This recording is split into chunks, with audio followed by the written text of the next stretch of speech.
wabarakatuh.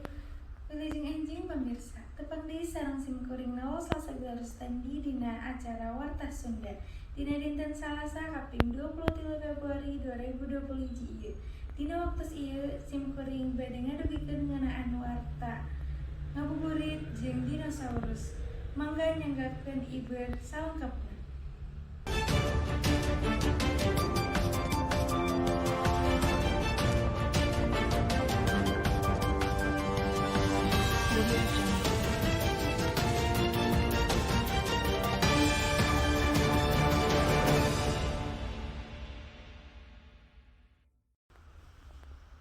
Dino Show salah sahiji tempat pintonan dinosaurus di Bekasi.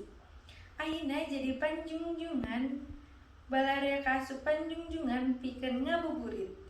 Di ieu tempat nu ngadongdona meunang ngaweuruh anu mundeung ngeunaan dinosaurus.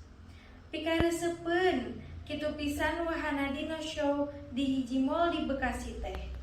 Teu kudu heran mun eta pintonan teu waleh haneuteun kunu lalajo, utamana barudak bari diaping ku kolot-kolotna. Pintonan Dino Show teh nyaeta pintonan ngeunaan dinosaurus sato purba anu geus musna ti alam dunya.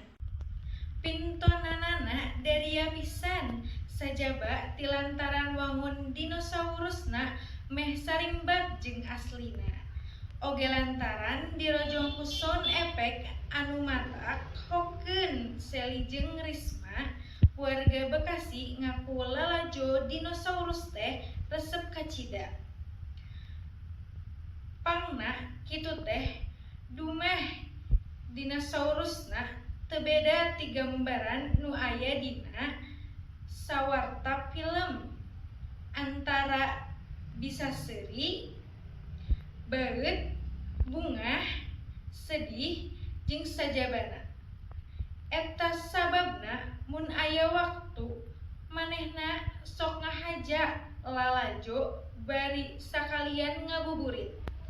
Mun taya harungan mah eta pintonan teh bakal aya di Bekasi tepi ka tanggal 15 Juli bakal datang.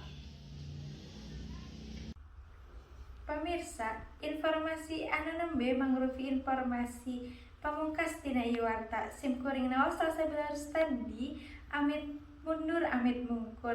Cak wassalamualaikum warahmatullahi wabarakatuh. Hurip Sunda.